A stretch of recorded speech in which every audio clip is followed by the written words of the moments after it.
Bom dia, irmãos. Que a graça e a paz do Senhor Jesus estejam presentes nas nossas vidas. Pedido de oração aos irmãos. Nosso irmão Odair, durante essa semana, ele não passou bem, foi para o hospital. E aí os médicos fizeram os exames, deram alta para ele e ele voltou para casa, estava bem, até estava conosco ontem à noite aqui no encontro de casais, mas agora de madrugada ele passou mal e está no hospital novamente. E então os irmãos, lembrem-se de orar pelo nosso irmão, pela nossa família, para que o Senhor seja gracioso conosco e o tratamento que ele está recebendo lá seja bem sucedido. Por favor, irmãos, estejam orando por isso. Os alunos podem se retirar, os alunos do pastor Fabrício e também do nosso irmão Eduardo.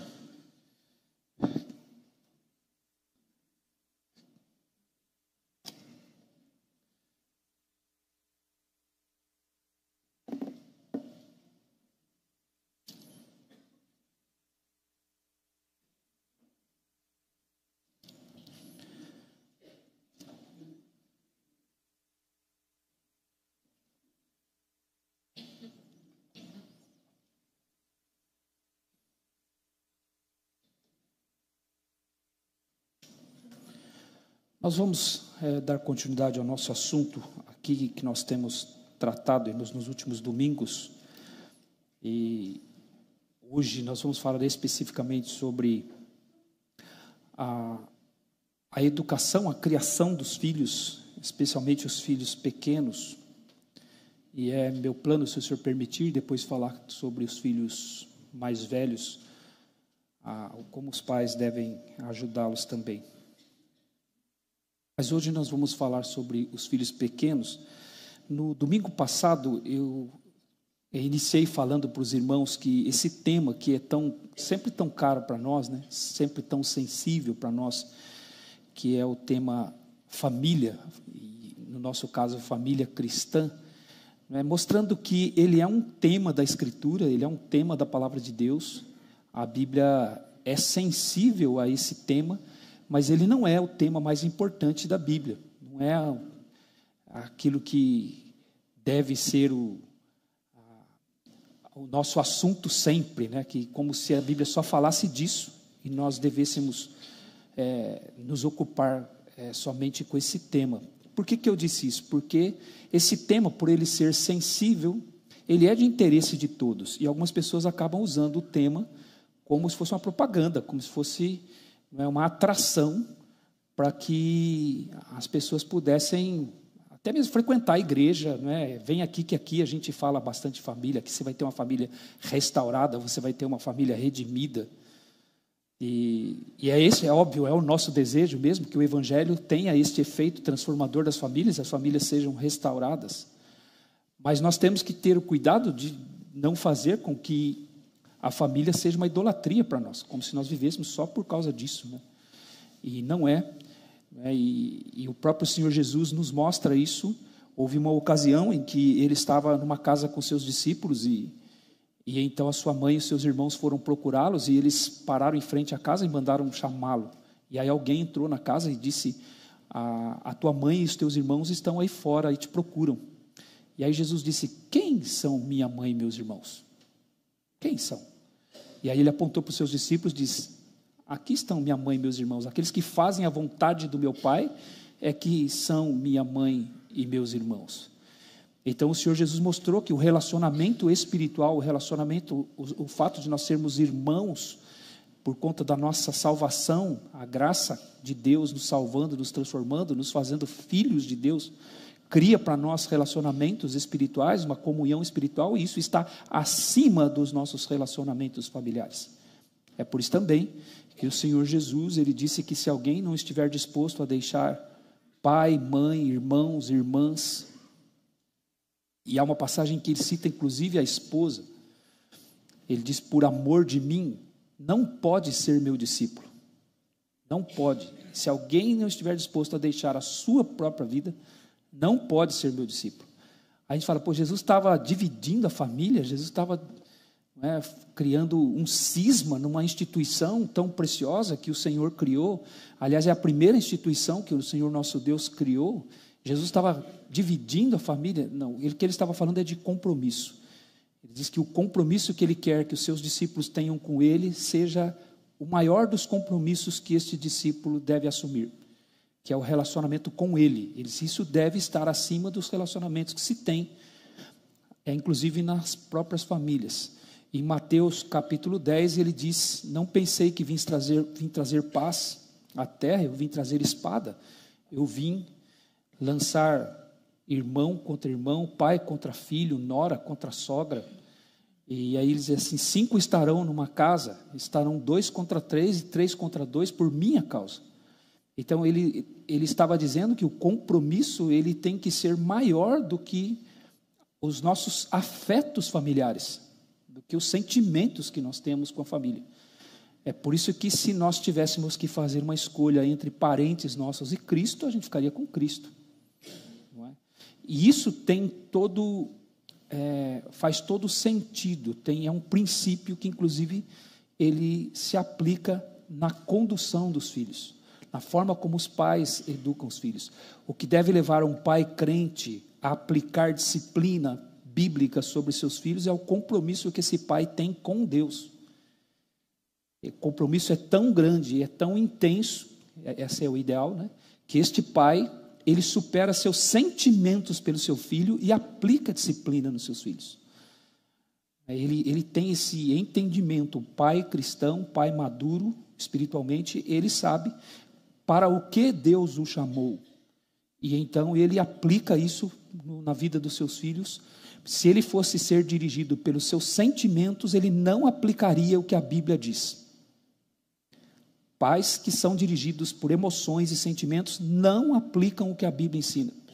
Então, quando nós falamos sobre família, nós estamos falando de um compromisso, em primeiro lugar, com Deus, com o Senhor. E quem tem esse compromisso, então, aí vai entender o porquê a palavra de Deus fala de família e porquê é um assunto também sensível na palavra de Deus.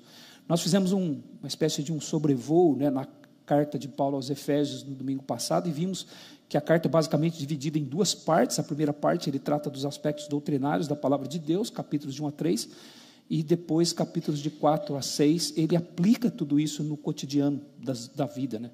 É por isso que o verbo andar vai aparecer bastante na segunda parte da carta de Paulo aos Efésios. O que é o andar? É a vida, é o andar, é o praticar, é o viver, aplicar os princípios da palavra de Deus à nossa vida cotidiana. Então ele diz, andai no Espírito, ele vai dizer, não andeis mais como andam os gentios, né, na vaidade dos seus próprios pensamentos, sede imitadores de Deus e andai em amor, assim como Cristo nos amou. Ele vai usar bastante esse verbo andar, porque ele está aplicando no cotidiano da vida aquilo tudo que é o Evangelho, os princípios do Evangelho. Então nós fizemos esse panorama no domingo passado, para mostrar o quê? Que a família aparece ali como um dos assuntos do cotidiano da vida, mas não é o único assunto. Ela aparece ali, não é? Ele falou que o Evangelho, ele transforma a vida, o Evangelho, ele faz a pessoa ser útil no corpo de Cristo, o Evangelho transforma o comportamento, tudo isso está na segunda parte da carta dele aos Efésios, não é? E ele vem mostrando isso. O Evangelho, ele dá-nos a capacidade de lidar conosco mesmo, não é? Com o eu. Então ele diz que nós podemos ser mansos, podemos ser humildes, nós podemos ser pacientes, nós podemos suportar uns aos outros no temor de Cristo. Por quê? Porque nós somos cheios do Espírito Santo, o Espírito Santo nos leva a ser assim. Então ele disse que nós devemos não ser dominados pela embriaguez, pelo álcool, não é? Que era o contexto lá inicial, né, deles lá. As pessoas consumiam muito vinho e então ficavam embriagadas. E então ela ficava entregue à embriaguez. E ele diz que o contrário disso é ser entregue ao Espírito Santo de Deus. No entanto, quando uma pessoa é entregue ao Espírito Santo de Deus, o Espírito Santo, ao contrário da embriaguez, ele dá à pessoa uma absoluta consciência da sua atitude, do seu comportamento, do seu entendimento. E a embriaguez, ela tira a pessoa do controle do seu entendimento. E aí o que isso significa? O que uma pessoa faz embriagada, então ela não tem culpa? Não. O problema da embriaguez é que ela tira o freio, tira a consciência da pessoa, e a pessoa faz aquilo que ela é, aquilo que ela deseja. Então o que uma pessoa faz sob entorpecente ou qualquer tipo de substância que lhe roubam o controle das suas atitudes, ela é culpada por isso. Por isso que a Bíblia diz para não se embriagar. Porque aquilo que uma pessoa faz embriagada, ela é culpada. Não ameniza a culpa dela diante de Deus. Pelo contrário, agrava diante de Deus. Porque Deus diz, eu falei para você não se embriagar. Porque quando você se embriaga, você tira o seu freio, olha aí o que aparece. Toda a podridão de você é vomitada para fora. É por isso que a Bíblia condena a embriaguez. Então ele diz, não vos embriagueis com vinho, no qual há dissolução, mas sede cheios do Espírito Santo. E aí então ele mostra o que é uma vida cheia do Espírito Santo. A mulher cheia do Espírito Santo se submete ao seu marido. O marido cheio do Espírito Santo ama sua mulher como Cristo amou a igreja. Filhos cheios do Espírito Santo obedecem e honram os seus pais, que é o primeiro mandamento com promessa. Pais cheios do Espírito Santo criam seus filhos na disciplina e admoestação do Espírito, na admoestação do Senhor. Servos cheios do Espírito Santo obedecem aos seus senhores. Senhores cheios do Espírito Santo tratam bem seus servos. Então você percebe? Ele vem aplicando ao cotidiano da vida. Então a família aparece ali como mais um assunto e não o único assunto. Agora, por que família é importante? Porque família é um meio, e eu entendo por isso que a palavra do Senhor ela é sensível a isso, por isso que ela fala com frequência sobre os relacionamentos familiares, porque a família é uma forma muito prática, muito clara de nós medirmos o nosso relacionamento com Deus. É uma vara de medir muito fácil de ser utilizada, porque família é ambiente íntimo, família a gente se solta, família nós não temos receio, no ambiente familiar, não há nenhum lugar em que alguém seja mais verdadeiro do que no seu ambiente familiar. Por isso que ninguém conhece você melhor do que seus familiares. Sua esposa, seu marido, seus filhos, esse ambiente todo. E ali a pessoa de fato revela quem é. E por isso que eu entendo que família é um tema sensível na palavra do Senhor. Há mandamentos de Deus para a família desde o Antigo Testamento. Não é? A Bíblia é repleta de exemplos e de ensinos e princípios. Por exemplo, lá no Antigo Testamento, Deus vai dizer para o povo de Israel que os pais deveriam ensinar para os filhos quem ele era. Os pais deveriam apresentar Deus para os seus filhos. Ele não disse que eram os sacerdotes, ele não disse que eram os profetas, ele deu os sacerdotes, deu os profetas para instruir o povo, mas ele disse para os pais que dentro de casa eles deveriam instruir seus filhos e ensinar aos seus filhos quem é ele, quem é Deus, quem é o nosso Senhor. E os pais deveriam então aplicar isso no dia a dia. E lá já no Antigo Testamento, isso é claro para nós, o Senhor diz para os filhos, que os filhos deveriam honrar seus pais, né? E ele vai dizer em Levítico capítulo 18 e 19, quando ele aplica os mandamentos do Senhor no dia a dia da vida, ele começa falando que o filho, ele respeitará sua mãe e honrará seu pai. É a primeira coisa que ele fala. Ele começa dizendo isso. Então, família é um tema sensível na palavra do Senhor. E é por isso que nós temos também no Antigo Testamento, especialmente, vários episódios que envolvem famílias. Vários episódios. A primeira crise que nós temos pós-pecado é uma crise conjugal, que é a divisão que houve entre Adão e Eva. Depois, a segunda crise que aparece é uma crise entre irmãos. Um irmão mata o outro. Um irmão tira a vida do outro. Aí mais adiante nós vamos ter um homem que se torna um polígamo. Ele casa, um bígamo na verdade, né? Ele se casa com duas mulheres, né? E se torna um assassino. Então a Bíblia vai mostrando para nós os efeitos do pecado, como eles afetam diretamente os relacionamentos familiares. Aí quando Deus institui, quando ele cumpre a sua promessa, né, parte da promessa de trazer o Salvador, ele institui a nação de Israel, chamando Abraão. Abraão é o pai daquela nação, ele chama Abraão, ele é casado, ele é avançado em idade, sua esposa avançada em idade, e Deus diz que ele vai ter um filho. Mas ele duvida disso, ele não crê nisso, sua esposa não crê nisso, e ela sugere que ele se deite com a sua serva. E ele se deita, nasce um filho que não era o filho da promessa. Nasce Ismael. É uma crise, cria problemas, aquilo não porque eles tentam resolver, ou tentam ajudar Deus, a gente pode assim dizer, e não confiam em Deus. Nasce Ismael, e Deus disse: esse aí não é o filho da promessa, o filho da promessa vai ser através de Sara. E aí quando nasce o filho de Sara, que é Isaque, Ismael já começa rindo dele, Ismael já começa com uma crise ali, e depois Isaque vai se casar, vai ter também 2 filhos, Jacó e Esaú, vai ter uma divisão no casal. Isaque vai preferir Esaú e Rebeca vai preferir Jacó. E depois Jacó também tem seus filhos, e é uma crise na família dele. Os filhos têm ciúmes uns dos outros, eles têm inveja de um dos filhos, que é José, porque Deus usava José para falar por meio de sonhos, e eles vendem José como escravo. Você percebe quantas crises familiares a Bíblia vai mostrando para nós? Quantas crises. Depois daí você vai ter uma série de eventos que envolvem famílias. Você chega no livro de Juízes, você tem Sansão que não honra os seus pais, se casa com a mulher que seus pais aconselharam ele a não casar, e cria uma crise. Aquele casamento não termina nem as núpcias, nem a lua de mel termina. Então por que você acha que a Bíblia vai falar tanto das famílias, mostrando as crises nas famílias? Porque é uma forma sensível de avaliar o quanto o que nós entendemos de Deus se aplica sobre nossas vidas e está sendo de fato vivido por nós. Então Deus mostra isso porque é um tema sensível na sua palavra, e para que nós aprendamos com estes exemplos familiares que são enumerados no Antigo Testamento. Por isso que Romanos capítulo 15, versículo 4 vai dizer: tudo o que outrora foi escrito para o nosso ensino foi escrito para que pela consolação e paciência das Escrituras tenhamos nós esperança. Então quando a gente lê tudo aquilo que aconteceu nas famílias no Antigo Testamento, é para a nossa esperança, é para o nosso aprendizado, é para que a gente cresça com isso e sejamos nutridos da esperança que o Evangelho nos dá.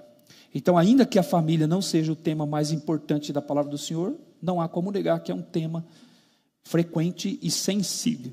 É um tema do interesse de Deus, porque é na família onde o caráter é formado, o caráter de uma pessoa é formada. É na família, não há como negar isso, onde uma sociedade se baseia, aquilo que acontece nos lares. É por isso que é algo com o qual nós nos preocupamos. Então, quando nós chegamos aqui no capítulo 6 de Efésios, pode abrir, por favor? Nós temos aqui o mandamento de Deus, neste texto, sobre a família cristã.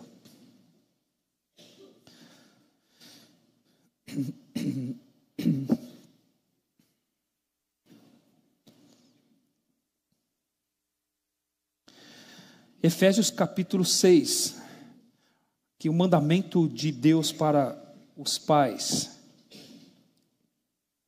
Versículo 4, ele diz assim: e vós pais, não provoqueis vossos filhos a ira, mas criai-os na disciplina e na admoestação do Senhor. Então, o que ele está dizendo aqui? Lembrando que ele vai passando aqui pelos temas, e quando chega aqui, que ele vai falar para os pais, ele dá esse mandamento aqui é uma ordem da palavra de Deus para os seus filhos, Então o que ele está dizendo aqui? Se nós pudermos colocar isso aqui numa palavra aqui, ou numa expressão: os pais são chamados para trabalhar a maturidade dos seus filhos, trabalhar para que os filhos sejam maduros, até porque esse era o contexto, irmãos, da palavra de Deus nos dias em que ela estava sendo escrita.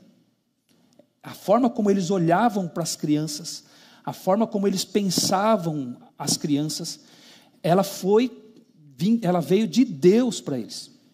Não era coisa cultural apenas, não era coisa da época, Era Deus que disse para eles como que eles deveriam olhar para as crianças, como que eles deveriam trabalhar a vida das crianças quando elas nasciam, chegavam nos lares, como eles deveriam fazer isso. E isso se resume nessa expressão. Eles entendiam, aqueles que eram obedientes ao Senhor, que eles foram chamados para trabalhar a maturidade dos seus filhos, para fazer seus filhos crescerem. Essa é a ideia, fazer o filho crescer. E como é que eles tinham que fazer isso? Como que eles faziam isso, né? Então eles entendiam o que era uma criança e eles sabiam o desafio que eles tinham, a tarefa que eles tinham de trabalhar com aquela criança. Então eles sabiam que uma criança não vem a este mundo pura. Há pessoas que pensam que uma criança chega como se fosse uma folha em branco. Aliás, teve um filósofo britânico chamado John Locke, ele, do século XVII, ele se tornou bastante conhecido lá pelos seus escritos e seus conselhos para a sociedade. Ele era uma espécie de conselheiro para a sociedade, e ele falou sobre educação de filhos. E ele falou que o filho é uma folha em branco e que você que vai escrever lá o que vai ser. E quando você entende o que a Bíblia fala, isso não é verdade. O filho não é uma folha em branco. O filho é uma folha que vem preenchida, e Deus te dá uma borracha. Você tem que apagar o que está escrito lá e escrever o que é certo. Então o desafio é maior. Se fosse a folha em branco era mais fácil, né, irmãos? Mas não é, ele já vem preenchido. Só que o que vem lá escrito é errado. É errado. Então é papel dos pais desviarem seus filhos daquilo que já está no coração deles. E aqueles que entenderam a palavra do Senhor nos dias em que ela estava sendo escrita, eles olhavam para a criança dessa forma. E eles sabiam o que eles tinham que fazer com a criança, eles sabiam como eles tinham que conduzir as crianças, eles compreendiam esta verdade, né, de que a criança ela não vem pura, ela vem contaminada. E é por isso que Deus, ele instituiu para Israel, ele, não que fosse feito só por Israel, isso também outros povos tinham essa prática, mas isso ficou conhecido como uma marca da nação de Israel, que é a circuncisão masculina. A circuncisão masculina era uma forma de Deus comunicar de que eles eram pecadores e eles geravam pecadores, que os filhos nascem pecadores. Por isso Deus determinou que a circuncisão ela fosse cumprida nos meninos no 8º dia do nascimento, eles fossem circuncidados. Isso mantinha na memória deles, na mente deles, de que eles geravam filhos pecadores, de que o órgão reprodutor masculino dá origem a um pecador. Filhos que nascem pecadores. Esse é o princípio da circuncisão. E isso mantinha também o povo de Israel separado dos outros povos, né, por conta disso. Então eles tinham esse entendimento, eles sabiam que quando os filhos chegam, eles têm então uma tarefa a desempenhar. Então como o pai trabalha isso, né, na maturidade dos seus filhos? Ele tem que ser ativo. Por isso que eles aqui, e vós pais, não provoqueis vossos filhos a ira, mas criai-os na disciplina e admoestação do Senhor. Pais aqui não se refere a pai e mãe. Mais uma vez aqui a Bíblia está falando sobre a responsabilidade masculina. Pais aqui é uma referência aos homens, não às mães. Na nossa língua a gente usa a palavra pais. Quando você fala reunião de pais na escola, você entende que tanto o pai como a mãe podem ir, não é, naquela reunião. E você usar a palavra pais no nosso contexto engloba os dois. Aqui não, aqui está falando somente dos homens, não é, aos pais homens. A palavra que o apóstolo Paulo usa aqui para pais, ela é uma palavra que na maior parte em que ela é usada no Novo Testamento, ela se refere aos homens. Ela não se refere às mães, ela se refere aos pais homens. Em Hebreus capítulo 11, quando fala dos pais de Moisés, e a gente entende que ali ele está falando tanto do pai quanto da mãe, ele usa essa mesma palavra. Então ela parece também se referindo aos dois, mas na maior parte em que ela aparece no Novo Testamento, ela se refere somente ao pai, até porque o apóstolo Paulo usou aqui no texto uma outra palavra que se refere aos dois. O versículo 1 ele diz: filhos, obedeceis aos vossos pais. Essa palavra aqui no original, no grego, não é a mesma palavra que está no versículo 4 para pais. São duas palavras distintas aqui, duas palavras diferentes. A do versículo 1, ela significa aqueles que são progenitores, ou seja, aqueles que trouxeram a criança ao mundo, são os progenitores. E quando ele fala no versículo 4, ele usa uma outra palavra. Então, fazendo esse contraste entre essas duas palavras, nós entendemos que aqui ele não estava se referindo aos pais, incluindo pais e mães, mas aqui aos pais, os homens, mostrando que é a responsabilidade deles a condução da família, como ele já havia dito lá no versículo, a partir do versículo 25 do capítulo 5. Então, a ideia aqui é a responsabilidade dos homens na condução de sua família. É óbvio, mães não trabalham na educação dos filhos muito, né? Como auxiliadoras de seus maridos, como mães, não é? Com a própria feminilidade que Deus lhes deu, elas têm sua responsabilidade na condução dos filhos. Mas aqui ele está chamando os pais a esta responsabilidade, né? Que ele está falando com eles. E esse pai deve ser ativo. Ele diz: não provoqueis vossos filhos a ira, mas criai-os na disciplina e admoestação do Senhor. Então é um chamado para agir, é um chamado à ação. Ele diz: hajam no sentido de promover a maturidade dos seus filhos. Não é? É uma obra a ser realizada. Então a Bíblia sempre vai dizer, irmãos, que não é sábio a gente ser passivo. Os pais olham para os filhos, a gente se engana, né, irmãos? Assim, você sabe que você tem que acertar o alvo. E aí o que a gente costuma fazer? Você dá o tiro, e aí depois você vai lá e vê onde o tiro acertou, e você circula o alvo em volta. Aí você fala: está vendo? Acertei o alvo. Não, você não acertou o alvo. Você tentou ajeitar as coisas. Você não foi ativo. Você deixou para ver. E aí depois você vai tentando consertar. Não é isso. É saber que há uma tarefa a ser desempenhada. É saber que Deus tem um chamado. Deus está apontando um caminho e tem que ser ativo.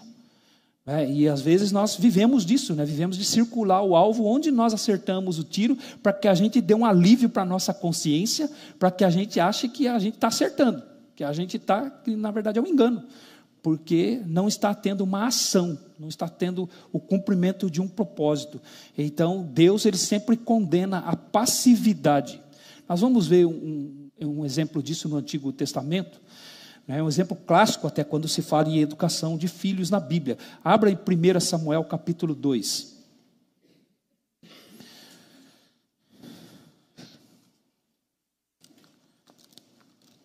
Por favor, abra a sua Bíblia em 1 Samuel capítulo 2.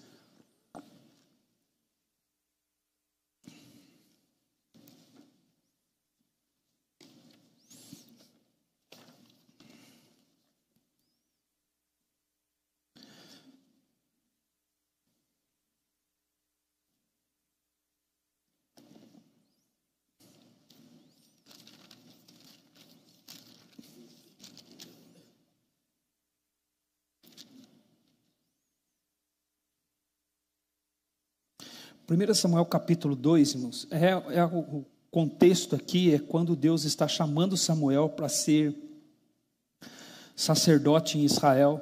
E quem era o sacerdote naqueles dias era Eli. E Deus vai mostrar para Eli aqui que ele estava sendo passivo como pai. E Deus vai repreendê-lo duramente aqui por sua passividade. Então, veja o capítulo 2, o versículo 17. Os filhos dele, não é? Ele sacerdote e seus filhos também, eles estavam desprezando a oferta do Senhor. Então, quando um ofertante vinha e trazia o animal para ser ofertado ao Senhor, eles pegavam essa carne e pegavam para eles. Eles estavam comendo o sacrifício antes de terminar o sacrifício. Eles queriam a carne crua para eles, para que eles se servissem daquela carne. E quando o ofertante dizia assim: não, deixa queimar primeiro a gordura, como o Senhor mandou, a gordura é dele, que se queime a gordura e depois você pega o que você quiser. E eles diziam assim: não, se você não nos der, nós tomaremos a força. E aí veja o que diz o versículo 17: era, pois, muito grande o pecado destes moços perante o Senhor, porquanto eles desprezavam a oferta do Senhor. Então, os filhos deste sacerdote estavam desprezando a oferta do Senhor, e este pai, ele não agia no sentido de corrigir isso. Ele foi deixando a coisa acontecer, e a coisa foi se desenvolvendo. E aí nós vamos ter o versículo 27 do capítulo 2, Deus manda um homem para repreender Eli. Versículo 27 do capítulo 2 diz assim: veio um homem de Deus a Eli e lhe disse: assim diz o Senhor, não me manifestei na verdade à casa de teu pai, estando os israelitas ainda no Egito, na casa de Faraó? Eu o escolhi dentre todas as tribos de Israel para ser o meu sacerdote, para subir ao meu altar, para queimar o incenso e para trazer a estola sacerdotal perante mim. E dei à casa de teu pai todas as ofertas queimadas dos filhos de Israel. Por que pisais aos pés os meus sacrifícios e as minhas ofertas de manjares, que ordenei se me fizessem na minha morada? E tu, por que honras a teus filhos mais do que a mim? Para que tu e eles vos engordardes das melhores de todas as ofertas do meu povo de Israel. Então Deus repreende aqui o sacerdote Eli, porque ele era muito sentimental com seus filhos, ele não conduziu os seus filhos e ele não repreendia os seus filhos. Então Deus diz aqui: você está honrando mais os seus filhos do que a mim. Você está dando mais honra a eles. O que Deus está dizendo aqui? O seu compromisso comigo deve fazer com que os seus sentimentos pelos seus filhos sejam sujeitos à minha vontade. Que você lide com os sentimentos que você tem para com seus filhos, de acordo com o que eu te digo para fazer. Mas não. Ele era um homem sentimental e ele estava deixando a coisa acontecer porque ele, por conta dos sentimentos que ele tinha pelos seus filhos, ele não repreendia seus filhos. Ele tinha pena dos seus filhos, talvez, tinha dó dos seus filhos, e ele deixou a coisa acontecer.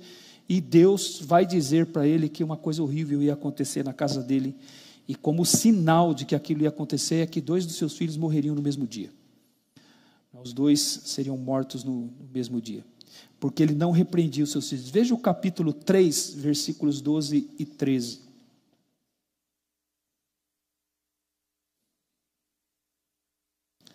Deus diz a respeito dele, capítulo 3, versículo 12: naquele dia suscitarei contra Eli tudo quanto tenho falado com respeito à sua casa.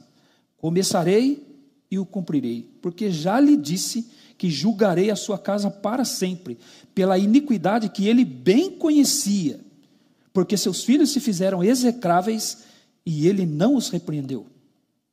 Então Deus, você sabia como eram seus filhos, você sabia o que estava no coração deles, você estava vendo como eles estavam agindo, e você não os repreendeu. Eles se tornaram execráveis e você não fez nada. Então Eli foi um pai passivo, ele foi deixando a coisa acontecer. E os seus filhos chegaram a esse ponto aqui, em que Deus vai dizer que os 2 vão morrer no mesmo dia. Então Deus, é claro na palavra dele, que ele deseja que os pais sejam ativos.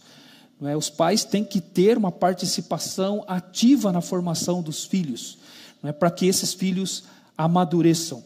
Então, como fazer isso? Não é? Voltando lá para Efésios capítulo 6, como fazer isso? Não é? Sendo ativo, não é? Agindo e não esperando as coisas acontecer. E às vezes a gente espera, né? A gente fica torcendo. Às vezes somos pais que são bons torcedores, né?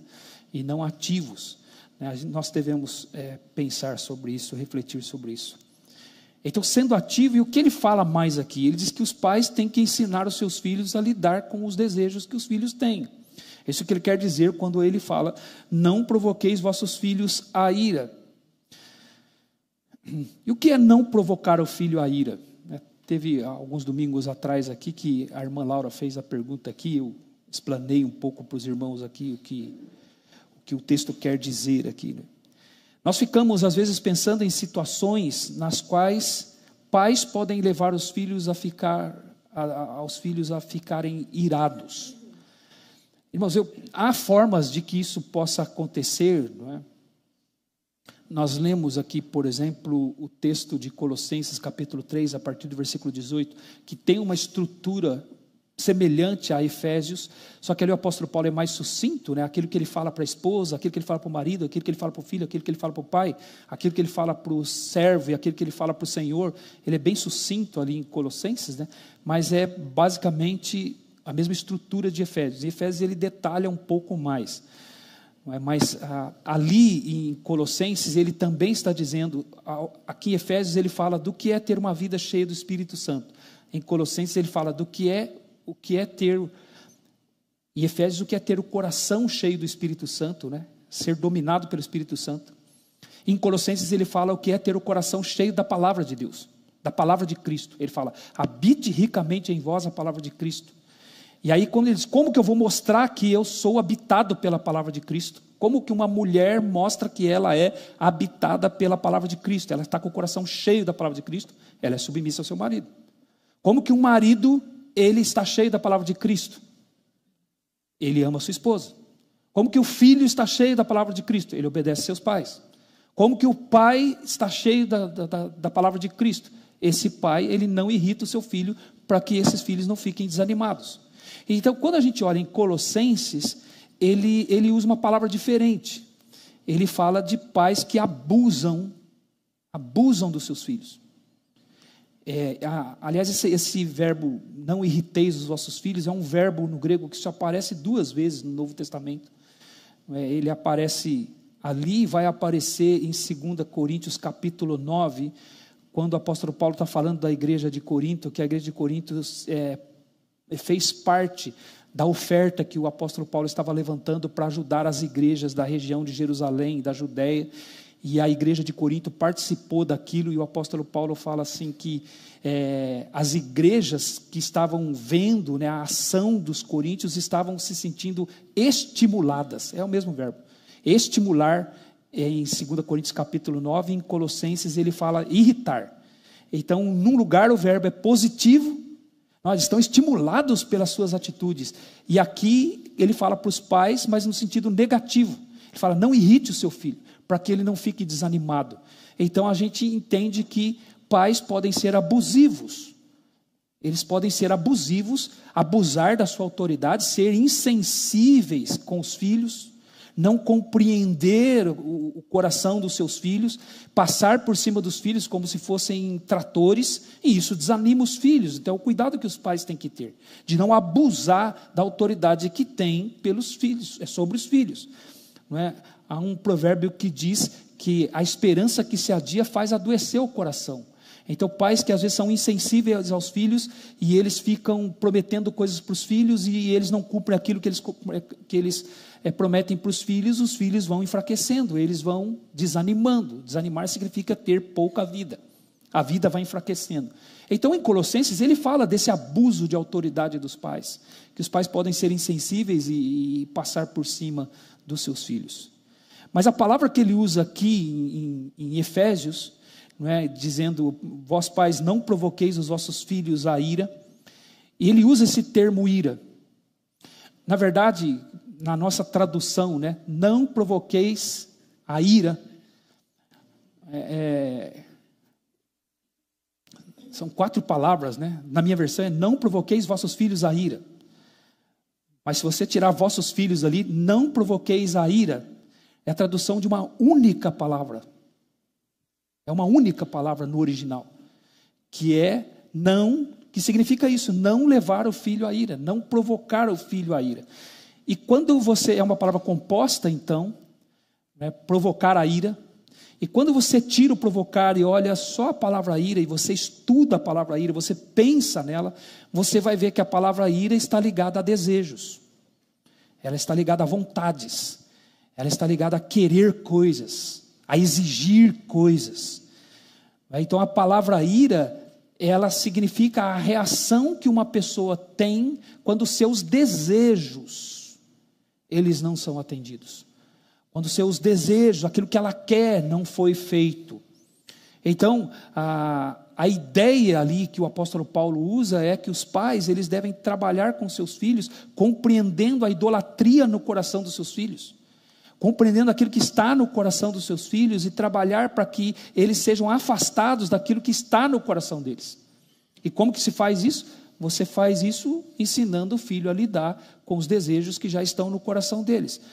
Uma forma simples disso é não atender tudo que os filhos querem, quando eles querem, do jeito que eles querem. É entender que você está aqui não é para fazer seu filho ser feliz. E nós gostamos de ver os nossos filhos felizes, principalmente quando nós causamos essa felicidade neles. Isso pode ser uma idolatria dos pais.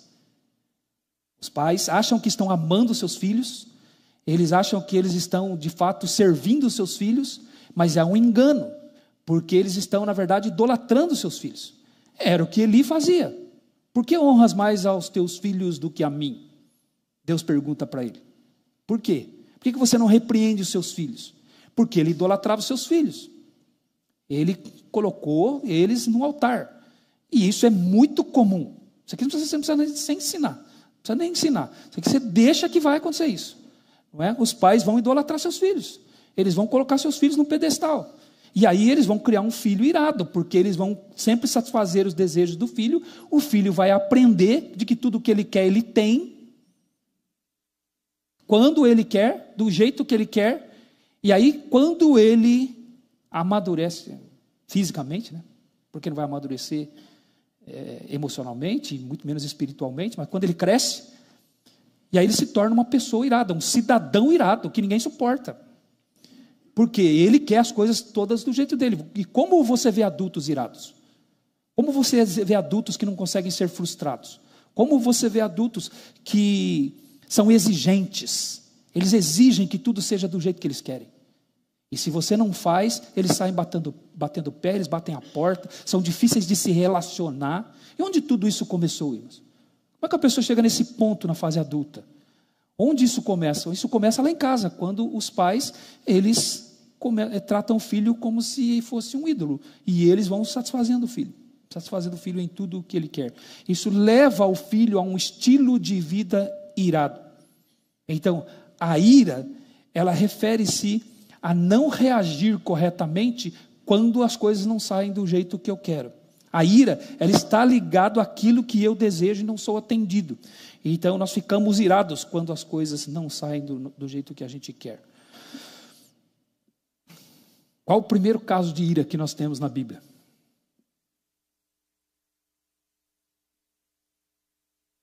Caim. Exatamente, Caim.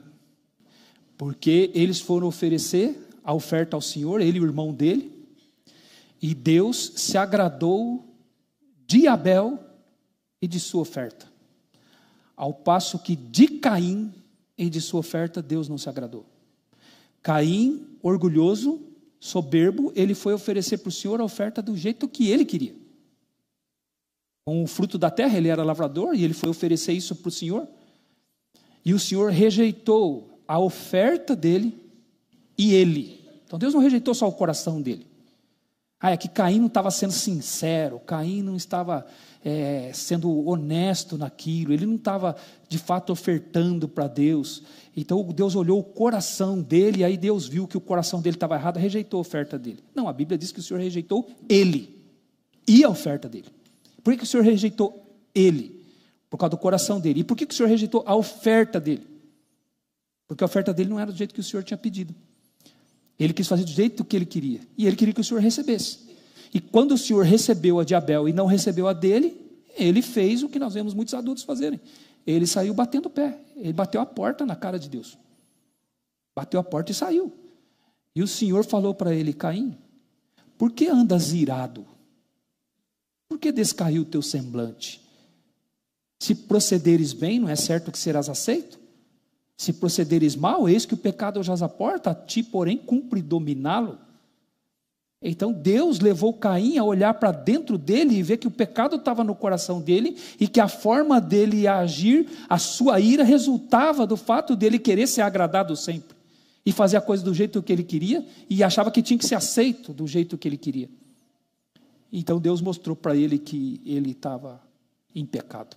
Era o pecado no coração dele.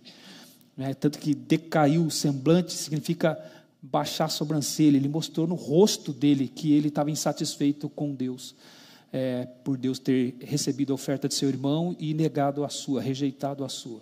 E nós temos um outro caso clássico também de ira no Antigo Testamento. Nós estudamos aqui no primeiro semestre, quando estivemos estudando o coração humano aqui, que é Jonas, lembra?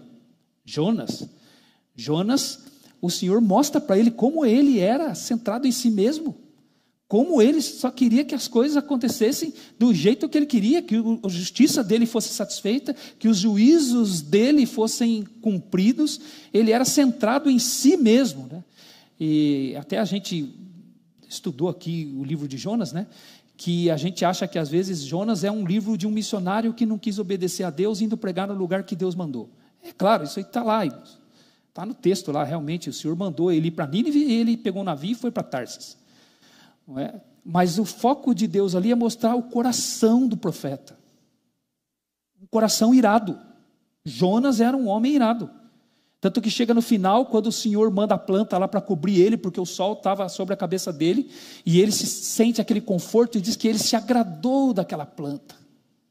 Ele gostou daquele conforto. Olha como ele era centrado em si mesmo. Ele estava nem aí com os ninivitas. Ele pensava no conforto dele. Ele se agradou. E aí, quando o Senhor mandou o verme lá, que comeu a planta, e veio aquele vento, e trazendo ar quente sobre ele, ele ficou irado. Irado. Porque as coisas não saíram do jeito que ele queria. E aí o Senhor pergunta para ele: Jonas, é razoável essa tua ira? Ele diz: é razoável até a morte. Se você ler ela 4 vezes no livro, Jonas pede para si a morte. Ele era tão irado que ele disse: eu morro, as coisas têm que ser do jeito que eu quero. Então a ira, ela é a reação que uma pessoa tem quando as coisas não saem do jeito que ela quer. Então quando Paulo diz aqui para os pais: não provoqueis os vossos filhos a ira, é você treinar para que treinar o filho, e depois ele vai usar uma palavra de treinamento aqui mesmo, é levar o filho a não ser uma pessoa irada. É mais do que abuso de autoridade. É mais do que agir com incoerência em relação aos filhos. Não é? Paulo não estava pensando ali em situações cotidianas em que o filho faz birra e que o filho fica com aquela ira momentânea ali. Não é? Obviamente inclui isso, é o pai saber ler o coração do filho quando ele age assim, para poder trabalhar com esse filho. Então Paulo, eu imagino, não estava pensando em situações do cotidiano aqui, porque o contraponto de não provocar o filho a ira é criá-lo na disciplina e admoestação do Senhor. Veja, ele diz assim: você não faz isso, mas você cria ele na disciplina e admoestação do Senhor. Isso aqui você não faz, ou seja, não leve ele a ser uma pessoa irada. Então você tem que lidar com os desejos dele, mostrar para ele que ele não vai ter tudo o que ele quer do jeito que ele quer. Esse é o paralelo, irmãos, há um texto também importante e clássico para nós do Antigo Testamento, né? Que é Deuteronômio capítulo 6, né? Que é inculcar a verdade de Deus, né? na cabeça dos filhos, né? Colocar na cabeça dos filhos, né? Assentado em tua casa, ao deitar-te, ao levantar-te, andando pelo caminho. A gente lembra-se desse texto, né? Mas você lembra como que o Senhor começa ali?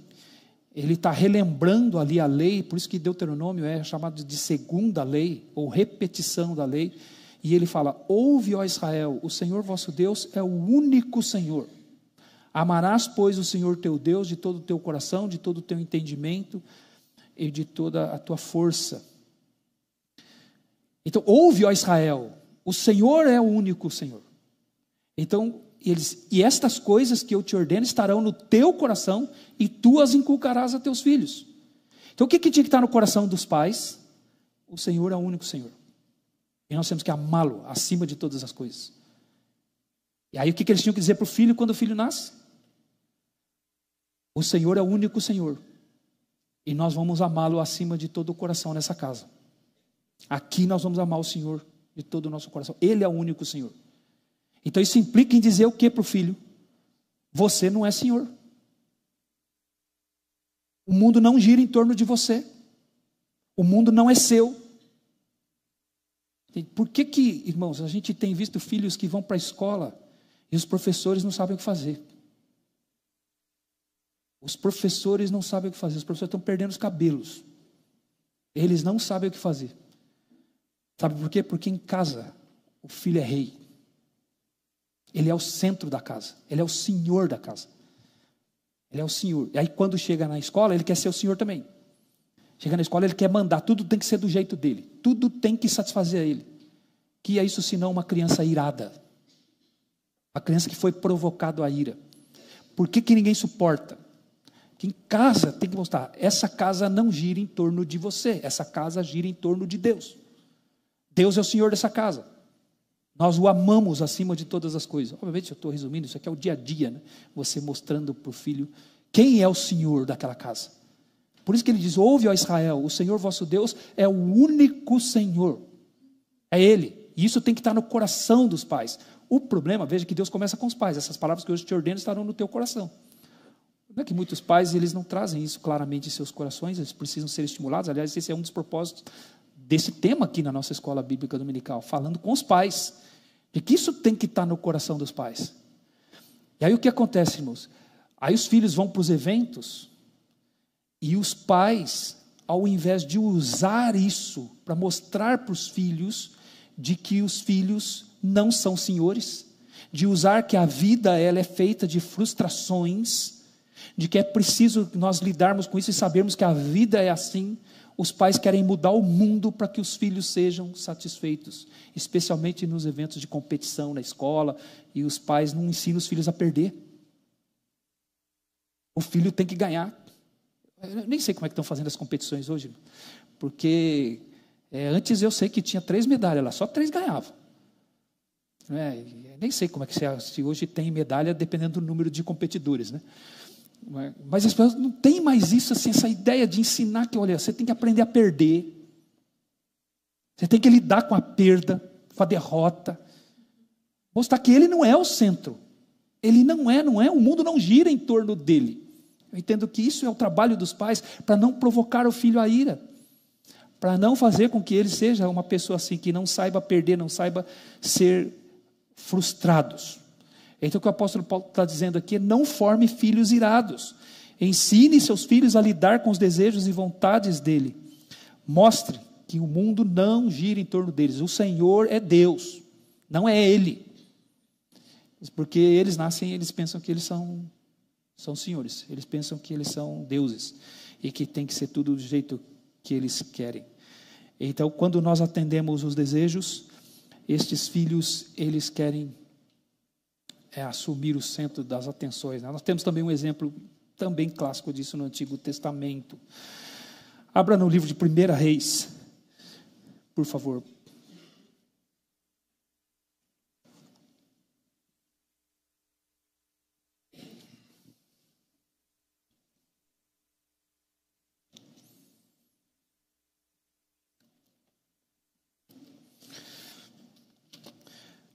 Primeiro livro dos Reis, capítulo 1.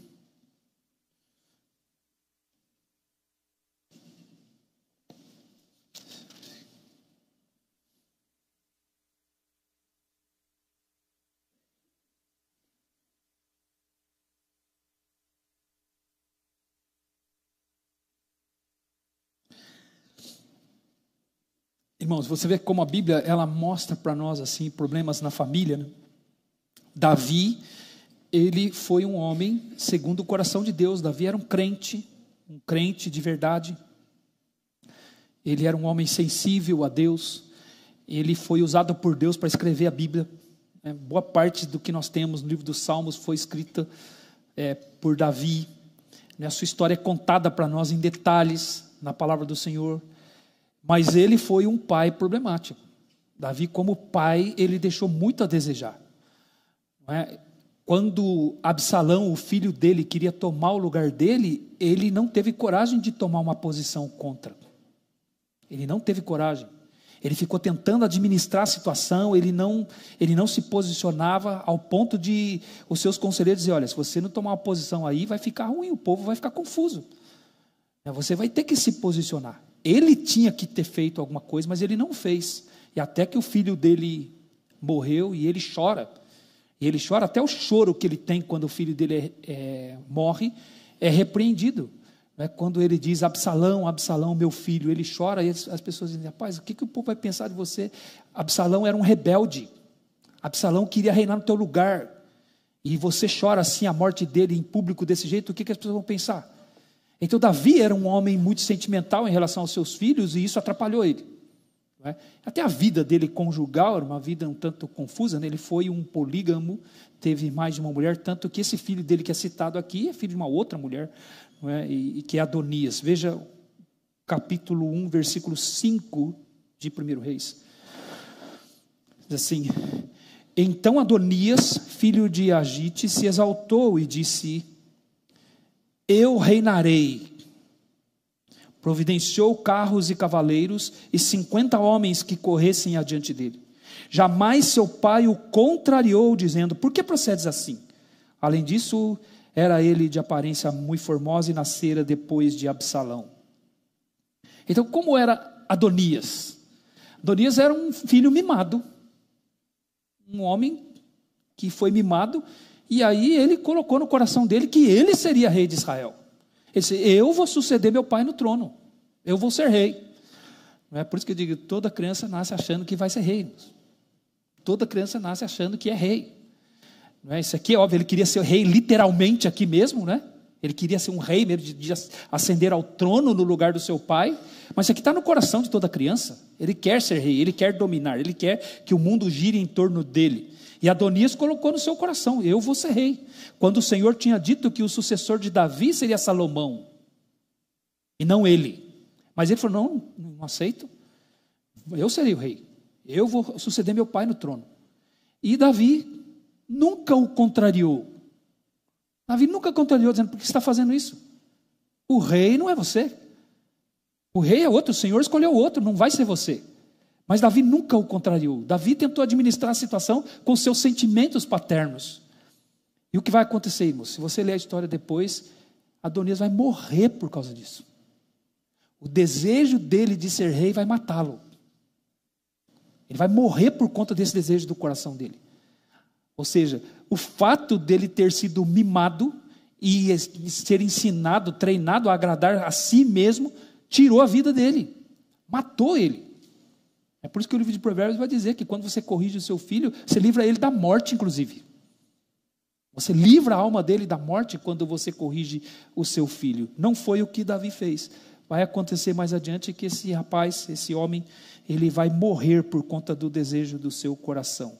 O que ele mais quis na vida, matou ele. É idolatria, né? Idolatria. Né? Isso me faz lembrar de novo aquele personagem lá do Frozen, né? Do filme, é o Olaf, que é um boneco de neve, e o grande desejo do coração dele é conhecer o verão. Como é que pode o boneco de neve querer conhecer o verão? Como é que pode, né? O verão é a morte dele, mas o desejo dele era conhecer o verão. Isso aqui é o coração, aquele filme é ilustrativo nisso, né? O coração, o que a pessoa mais deseja é a morte, aquilo que vai levar lá à morte. Foi o caso de Adonias. Aquilo que ele desejava, eu vou ser rei, aquilo matou ele. Aquilo tirou a vida dele. E o seu pai, por que tem esse comentário de Deus aqui sobre Davi? Davi, seu pai, jamais o contrariou, dizendo: por que você está fazendo isso, meu filho? Jamais. Davi assistiu Adonias nutrir o desejo no coração e não fez nada. Não fez nada. Foi passivo.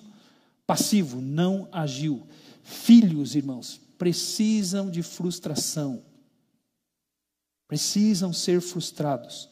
Filhos precisam aprender que a vida não é fácil. Eles precisam aprender que nós não vamos ter tudo o que nós queremos. Eles precisam, onde eles aprendem isso? É sob a sua tutela como pai e mãe. É você que tem que ensinar isso, é você que tem que mostrar isso. Filhos precisam ouvir de seus pais: não vai ter, não vai ser assim. Não é uma palavra muito instrutiva, não é uma palavra muito saudável. Não é ser negativista, irmãos, e tudo não, né? A gente como filho, a gente sempre acha que a gente, nunca a gente recebe um sim, né? Eu me lembro de ter verbalizado isso para os meus irmãos, aqui em casa tudo não, não. O pai nunca fala sim para a gente, só fala não. Filhos vão ser assim, eles sempre vão achar que tudo é não, né? Quando dizemos que pais têm que dizer não para os filhos, não estamos dizendo que os pais têm que ser negativistas, né? E nunca tem um sim. Não, mas o não tem que ser dito para conter o coração da criança, conter o seu coração, mostrar que ele não vai ter tudo o que ele quer. E eu entendo, aliás, a palavra de Deus nos mostra isso, que relacionamentos saudáveis, eles são baseados em não. Não há relacionamentos saudáveis onde não há a palavra não. Não se engane. Mas tanto que Deus, quando criou Adão, o colocou no jardim, tudo era perfeito, não tinha pecado, mas tinha a palavra não. Não comerás da árvore que está no meio do jardim. Se você quer manter o relacionamento saudável comigo, esse é o princípio no qual você vai se basear. Não comer desta árvore. Então, o relacionamento saudável, ele é baseado em não. Em não, tem que dizer não. E tem que ser não mesmo. Não mesmo. É isso que a palavra de Deus nos ensina. E aí você vai ver uma série de depois textos que Deus vai mostrar para nós, que ele dizia, não faça isso. Porque o relacionamento saudável está baseado nesta obediência, né? Então, não existe relacionamento onde tudo pode. Não vai existir relacionamento saudável onde tudo pode. Pense num casamento onde tudo possa. Pense. Quando você se sujeita à aliança do casamento, você está se colocando numa posição onde você sabe, aqui não poderei. Aqui não poderei. É uma sujeição. Todo casamento, para ele ser saudável, ele está baseado na palavra não. As pessoas tentam criar relacionamentos onde tudo pode, isso é qualquer coisa, menos casamento. Qualquer coisa. Dê o nome que você quiser, mas casamento não é. Casamento, do ponto de vista de Deus, é não.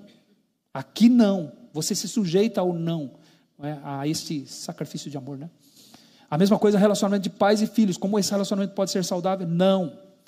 Isso aqui não. Então não são muitos nãos, mas tem que ter não. Nenhum não é problema, relacionamento não vai ser saudável.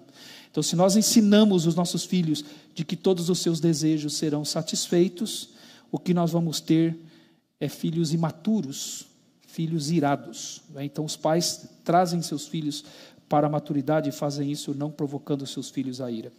Veja o que ele diz, então, no contraponto, no versículo 4, volte para Efésios capítulo 6, por favor.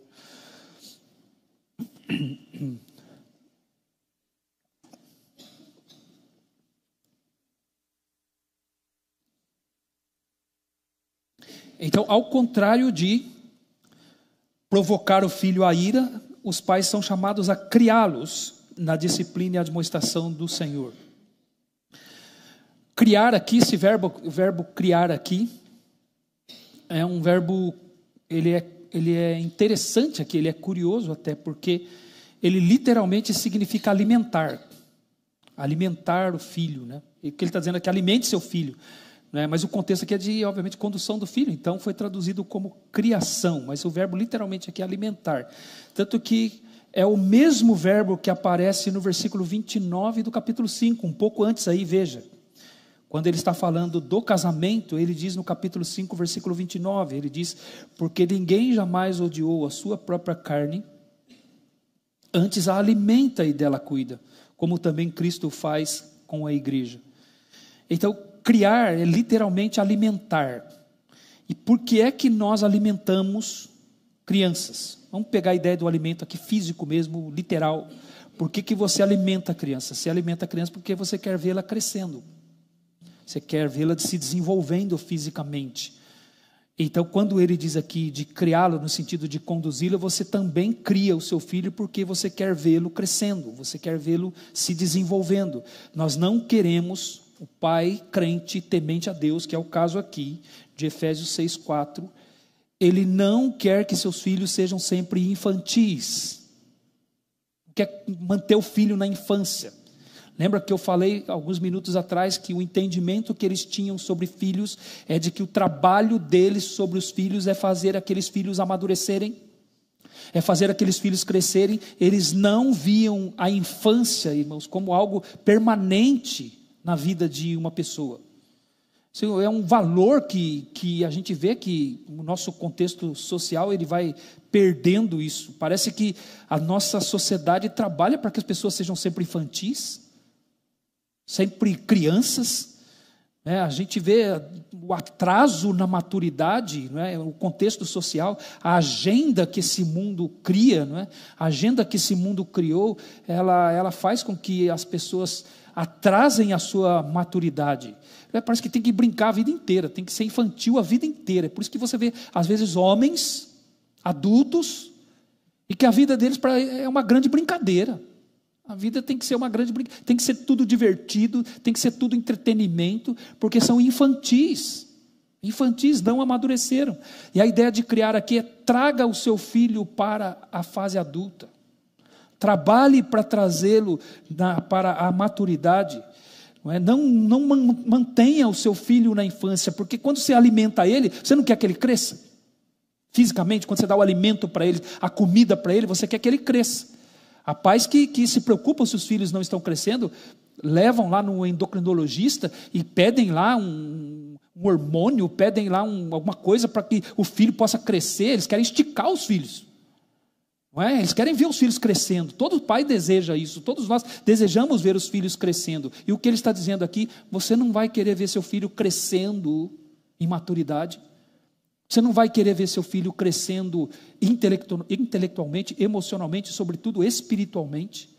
Essa é a sua função, é fazê-lo amadurecer, fazê-lo ser adulto. A função do pai é fazer o filho ser adulto. E nós somos a sociedade que a infância tem sido adorada, idolatrada. Tem que ser criança, tem que ser criança. É por isso que a agenda ela mudou. Você não dá mais responsabilidades para filhos pequenos, porque criança tem que brincar o tempo todo. O tempo todo. Quando você tem a mente formada pela Escritura, e era o que aqueles pais que entenderam o mandamento de Deus lá no Antigo Testamento, eles tinham nas suas mentes. Quando eles olhavam para uma criança, eles sabiam, eles entendiam que a infância não é uma fase que tem que ser tão valorizada assim. Essa a mente deles, a Bíblia na cabeça, era pensar como Deus. Na Bíblia, a infância é uma etapa curta da vida, curta, tem que passar logo. Se você olha na Bíblia, irmãos, de 80% a 85% do tempo de vida é vivido na fase adulta. Isso no mundo pós-dilúvio. 80% a 85% da vida é vivida na fase adulta. A infância e juventude vai ocupar em torno de 15% a 20% do tempo de vida. A maior parte da vida é vivida na fase adulta na Bíblia. Então, a infância para eles era um tempo curto da vida, e tudo era trabalhado para que ela ficasse logo para trás, para que ela fosse deixada para trás. É óbvio que até por conta do contexto social e econômico em que eles viviam, quando você vive numa sociedade agropastoril, onde o trabalho é braçal, onde o trabalho é no campo, muitas vezes, então o que você precisa? Você precisa de braços. Você precisa de braços para que a sociedade, a economia, ela ande, para que seja produzido, para que haja produção, você precisa de braços. Então o que eles faziam quando nascia o menino, eles agradeciam a Deus, porque eles falavam assim: estão aqui mais 2 braços. Mais 2 braços para produzir. Estão aqui alguém que vai nos ajudar na nossa comunidade, que vai nos ajudar aqui na nossa vida. Então eles agradeciam o Senhor quando nascia o menino. Quando nascia um menino, as mulheres diziam assim: nós agradecemos ao Senhor porque estão aqui braços que vão nos ajudar no lar. Braços que vão nos ajudar nos nossos afazeres. Então eles agradeciam o Senhor. Então eles olhavam, a infância tinha que passar logo. A infância tinha que passar logo, sabe por quê? Porque crianças, na infância, não produzem, apenas consomem. Eles consomem. E eles não produzem nada. E numa sociedade onde você trabalhava pela comida diariamente, tanto que Jesus, quando as pessoas vão atrás dele lá, quando ele multiplica os pães e peixes, no dia seguinte eles voltam, Jesus diz assim: trabalhai não pela comida que perece, mas pela que subsiste para a vida eterna. Agora, por que Jesus diz assim, trabalhar pela comida? Porque eles trabalhavam pela comida, a vida deles era trabalhar pela comida, não tinha essa sofisticação de vida que nós temos hoje. Então era trabalhar pela comida. E se você trabalha pela comida, você precisa de braços. Você precisa de gente. Então eles tinham os filhos e eles trabalhavam para que esses filhos crescessem logo. Então, enquanto eles eram pequenos, não tinha essa valorização da infância. Não é que eles odiavam as crianças, irmãos, eles não gostavam das crianças, não deixavam as crianças brincar, não é isso. Não é? Mas você vê que na Bíblia, no contexto, no entendimento que eles tinham sobre a vida humana, aquilo tinha que passar logo. Deixa eu dar um exemplo para você. Em Mateus capítulo 19, versículos 13 e 14, a multidão está atrás de Jesus ali e tudo, então alguns pais trazem seus filhos para que Jesus impusesse as mãos sobre a cabeça deles e orasse. E aí os discípulos impedem. Os discípulos não querem deixar. Então agora eu gostaria que você pensasse nos discípulos. É óbvio que eles estão errados, o Senhor os repreende. Jesus repreende os discípulos. Mas vamos pensar nos discípulos. Por que eles estavam impedindo aquelas crianças de se aproximar de Jesus, para que Jesus impusesse as mãos e orasse por elas? Pense nisso no contexto socioeconômico ali. Por quê?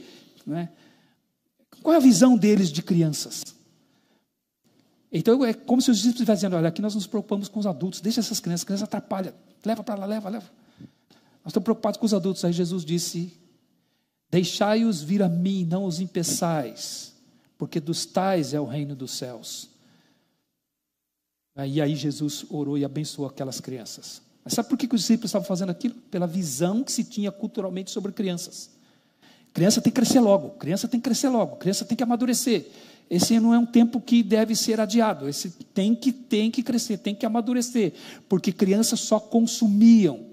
Então eles queriam que elas crescessem logo, para que elas pudessem trabalhar e produzir. E aí eu lamento muito que o mundo tenha criado uma agenda assim, onde você não tem mais jovens produzindo. Eles se tornam consumidores, só consomem, e cada vez esse tempo é mais longo, demoram a produzir, mas no plano de Deus, eles tinham que produzir. Então a infância tinha que passar logo. Um outro exemplo disso na Escritura, irmãos, na palavra de Deus, é sobre a própria infância do Senhor Jesus. Nós não temos muitos detalhes sobre a infância de Jesus. Lucas é o que nos dá mais relatos sobre isso, em Lucas capítulo 2. Mas tem algo precioso ali para nós entendermos como a Bíblia mostra isso, Havia nos judeus aquela cerimônia, que é chamada de mitzvah. E mitzvah significa filho da lei. Quando a menina atingia 12 anos de idade, então ela passava por essa cerimônia e ela se tornava uma filha da lei, com 12 anos de idade. O que significa filha da lei? Ela passa a ser responsável pelos seus atos perante a lei. E o menino com 13 anos de idade. Então ele passava pela cerimônia, ele se torna então um filho da lei, responsável pelos seus atos. O menino. E como eles, às vezes moravam longe, isso acontecia lá em Jerusalém, e quando eles moravam longe, às vezes isso poderia antecipado em um ano, no caso dos meninos, e é o que acontece com Jesus em Lucas capítulo 2. Quando Jesus tem 12 anos, os seus pais vão a Jerusalém e ele passa por esse cerimonial, eles vão cumprir lá sobre a vida dele aquilo que a lei mandava. Então Jesus passa a ser um responsável com 12 anos de idade. 12 anos. E é por isso que quando eles voltam, eles estão voltando, eles notam a falta de Jesus. Mas cadê? E achando que ele estava com algum parente. Aí eles voltam a Jerusalém, José e Maria, e quando eles chegam em Jerusalém, Jesus estava no templo conversando com os doutores da lei. E os doutores da lei, admirados com a sabedoria daquele menino. Agora, por que é que os doutores da lei estavam no templo conversando com um menino de 12 anos de idade? Por que eles estavam conversando com um menino de 12 anos de idade? Eu sei que a resposta, pastor, é que ele era Jesus, né? Ele era Jesus. Então, ele é aquele que escreveu a lei. Ele é o autor da lei. Ele é a palavra de Deus. Então, eles ficaram ouvindo o menino falar, ficaram admirados e deixaram o menino entrar lá e conversar com eles. Não, irmãos, ele estava lá com 12 anos de idade conversando com os doutores da lei porque ele era adulto. Adulto. Responsável pelos seus atos, com 12 anos de idade. Então, eu lamento quando a gente vive num mundo assim, em que isso tudo foi reinterpretado. E a gente aqui, irmãos, eu me lembro assim que eu ouvia meu pai falar, e meu pai falava e eu ficava irado. Porque ele falava, meu pai só fala que no tempo dele era melhor. Meu pai já sabe falar que o tempo dele era melhor. E hoje eu acho que meus filhos pensam isso de mim. Porque eu também fico falando de coisas antigas e saudosista e achando que era melhor. Que tem desde tudo nós. Mas quando nós estamos falando isso aqui, não é a questão de saudosismo, nem de achar que outra época era melhor. Mas como eu ouço depoimentos de pessoas hoje que são mais velhas do que eu, e eles falam quando foi que eles começaram a produzir em suas vidas. Quantos anos eles tinham quando eles começaram a produzir. Mas quanto tempo de vida eles tinham quando eles assumiram responsabilidade e produziram. Não estou sendo saudosista aqui, a ideia não é ser nostálgico aqui, mas a gente vê o mundo, ele vai se tornando humanista. O homem é o centro, e nisso de colocar o homem no centro, então a vida vai sendo, a infância vai sendo prolongada. Eu acho interessante, assim, às vezes você vê isso muito nos esportes, né? Aliás, ontem eu vi uma entrevista, alguém falando sobre um jogador de futebol que eles achavam que ele deveria render mais, e ele não está rendendo aquilo tudo que se esperava, e a pessoa dizendo assim, poxa, mas ele só tem 22 anos de idade. Ele é um menino. Ele só tem 22 anos, e ele é um adolescente. Aí você vê o contexto, o conceito que se tem de infância e como ele é antagônico àquilo que a palavra de Deus nos ensina, aquilo que o Senhor nos dá na sua palavra. Então, na Bíblia, eu não estou dizendo assim, nós vivemos nesse mundo, nós vamos ter que viver aqui, viver para o Senhor aqui, dar glórias ao Senhor aqui, obedecer ao Senhor aqui, pedir sabedoria a Ele para que nós conduzamos os nossos filhos neste mundo, com esta agenda, não tem jeito, é isso aí mesmo. Você não vai sair brigando com o mundo aí, por conta disso também, e depois colocar a culpa em mim. Fala que foi eu. Não estou dizendo isso. O mundo é assim. Mas eu penso que nós temos que lamentar. Quando nós lemos na palavra do Senhor o que deve ser feito com os filhos, e nós vemos num mundo que é totalmente avesso a isso, o mínimo que um crente tem que fazer é chorar. Senhor, lamento porque esse mundo é desse jeito aqui. Ele se afastou tanto daquilo que é a tua palavra. É tão antagônico à tua palavra. E entender, eu sei que sou chamado aqui para criar os meus filhos e é produzir maturidade neles. É ensiná-los a assumir responsabilidades. E é trazê-los para a vida adulta e não ficar adiando a infância e tratando a infância. Você percebe? Esse é o contraponto de provocá-lo à ira. Você vai amadurecer, ensiná-lo a lidar com as frustrações, lidar com a vida. E você faz isso tendo um plano, um alvo para se atingir esse objetivo que como Pai Deus o chamou. Se o Senhor permitir, no domingo que vem nós vamos ver aí a parte final desse versículo e acrescentar outras passagens aqui. Criai-os na disciplina e admoestação do Senhor. O que são essas duas palavras? Disciplina e admoestação do Senhor. Nós vamos fazer isso no domingo que vem, se o Senhor permitir. Ok? Muito bem, irmãos. Algum comentário, alguma pergunta? São pais profissionais, né? Pais que, né? Diga, Dércio.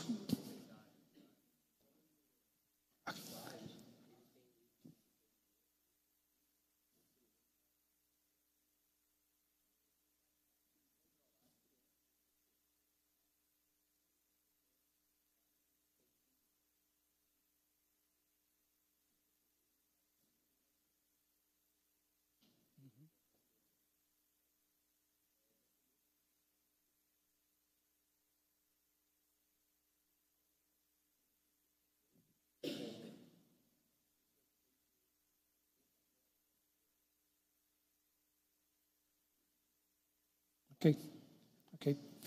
Uma pergunta do Dércio aqui nós estamos falando aqui sobre filhos pequenos.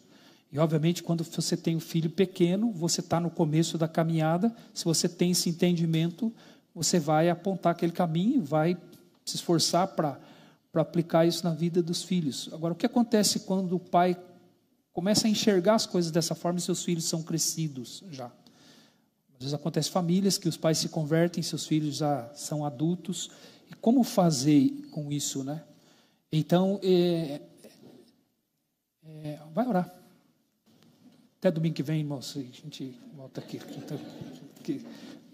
É sempre difícil, irmãos. Mas o que esse pai tem que dizer? Ele vai para o Senhor mesmo. Ele vai dizer, Senhor, eu fui inconsequente. E agora eu vou colher frutos da minha inconsequência. Eu reconheço isso. Porque eu fui salvo agora, o Senhor me salvou, estou partindo da premissa que esse pai se converteu agora. Mas aquele tempo em que eu era ignorante, a culpa é minha. Não há amenidades aqui porque eu me converti só agora. A culpa é minha. Se eles são assim, é porque eu fui inconsequente. Então, se eu fui inconsequente, eu estou pedindo ao Senhor misericórdia. Estou pedindo que o Senhor me ajude. E eu quero mostrar para eles agora que a nossa vida aqui em casa foi errada porque o Senhor não era o centro dessa casa. O Senhor não estava aqui. Mas agora nós queremos que o Senhor seja centro aqui. Sabemos que vamos ter dificuldades. Sabemos, não é, porque nós estamos treinados no erro aqui. E agora nós queremos corrigir. E então é o Senhor. E aí é a misericórdia do Senhor. Por que Provérbios diz assim? Castiga o teu filho enquanto há esperança. Porque tem o tempo da esperança. Tem um período de esperança, uma esperança de formar o caráter, esperança de conduzir. Você castiga ele enquanto você sabe que ali você tem essa possibilidade. Chega um tempo que passa a esperança. Os filhos foram formados no erro, foram treinados no erro. Aí o que a gente precisa? Do poder do Evangelho. É o poder do Evangelho. É que, assim como esse pai foi salvo, esses filhos sejam salvos também. A gente precisa da graça de Deus para salvar, porque foi uma vida construída no erro. E isso, o tempo de inconsequência, Deus tem que resolver da noite para o dia para mim, porque eu tive um tempo, uma vida inteira de inconsequências. Não, Deus não é obrigado a fazer isso, Ele pode também usar o tempo para tratar conosco, para nos ensinar. Então não tem receitas mesmo, Dércio, da gente resolver isso assim, não é? A não ser esse entendimento diante de Deus, né?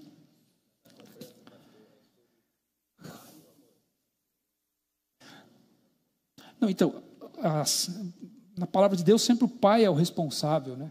Sempre é ele que vai prestar contas.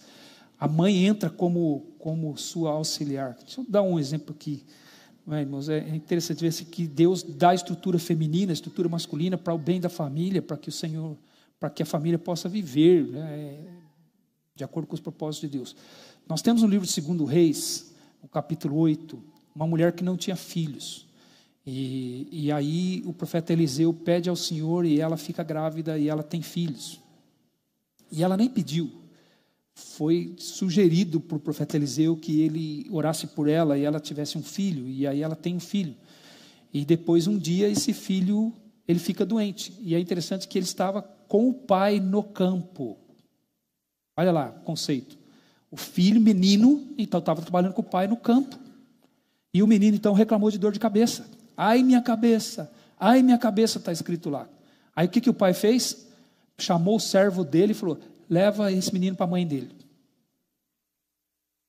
Que filho saudável do lado do pai, filho doente do lado da mãe. É assim mesmo. Vai querer mudar essa verdade?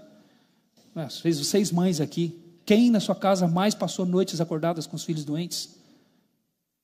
Não são as mães? É um complemento aqui. Sabe, Deus é sábio no que Ele faz. Não é? Então, Ele mandou levar para a mãe e o menino morre. Depois Eliseu vem, ora, o menino ressuscita. Mas nós temos aqui um modelo. O menino estava lá com o pai trabalhando no campo, o pai ensinando ele. Mas ele ficou doente, reclamou de dor, o pai mandou para a mãe. Então, ambos são responsáveis no processo, cada um no seu papel de masculinidade e feminilidade. Né? Irmã Bravanil.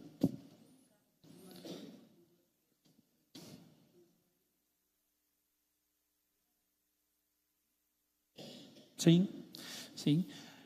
Isso aí é a soberania de Deus, né, irmãos? A irmã Bravanil está comentando aqui, quando acontece, por exemplo, às vezes do pai morrer e fica os filhos com a mãe. Às vezes filhos pequenos com a mãe e ela tem que conduzir a família sozinha. Não é? Deus nunca erra. Nunca erra. Se ele levou aquele pai, ele tem propósito para aquela mãe, tem propósito para aquelas crianças. Deus nunca erra. Então aí ele está ensinando, e ele vai dar graça e vai dar sabedoria para que aquilo seja conduzido, né? Porque Deus, ele entra ali, ele preenche. Ele preenche. Aliás, ele diz, né, o salmista diz no Salmo 27, versículo 10, e ali nem é o caso do falecimento de um deles, diz assim: se meu pai e minha mãe me abandonarem, o Senhor me acolherá. Então, Deus, ele sempre preenche, ele nunca erra, ele nunca vai deixar, sempre há sabedoria e forma da gente lidar com isso. Passos.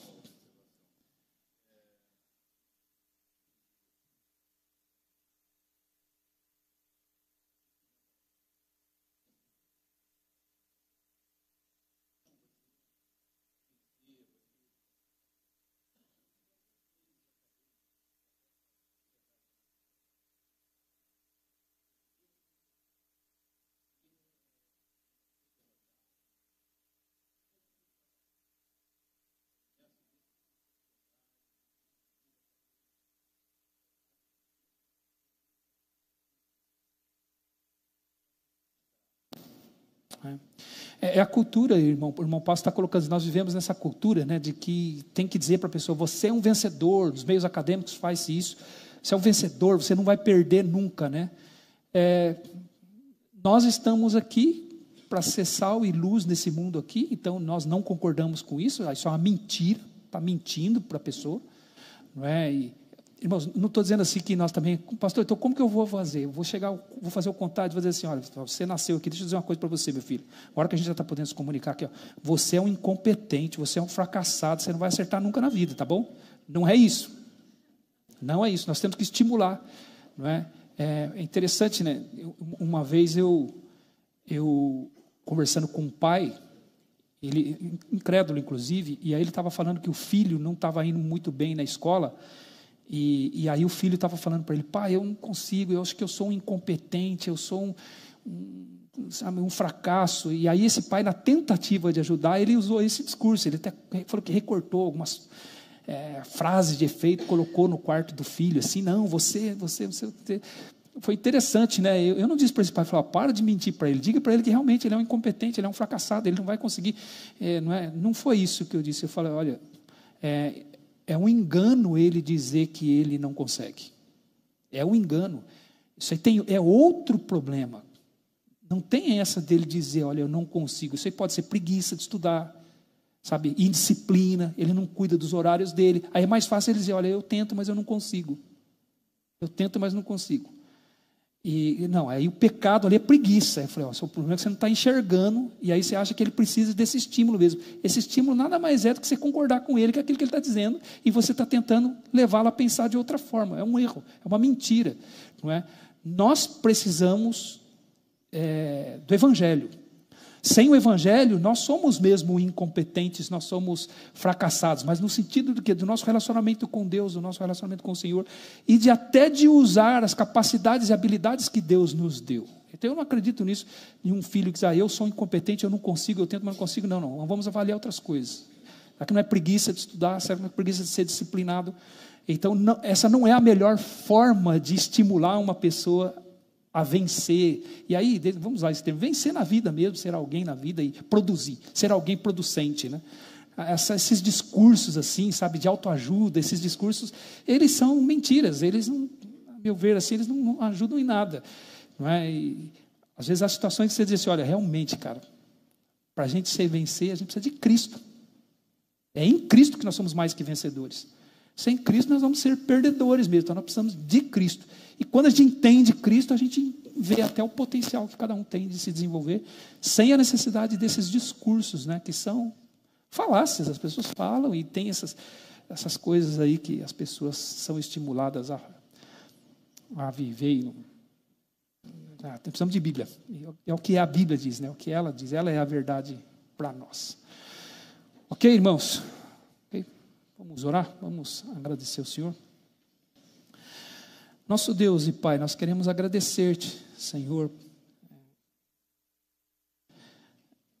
por esta manhã, Senhor, agradecer-te pela Tua palavra, Senhor, por podermos refletir, Senhor, nessas questões a respeito dos nossos filhos, Senhor, os pequenos, e a responsabilidade que o Senhor tem nos dado, Senhor, de conduzi-los, ó Pai.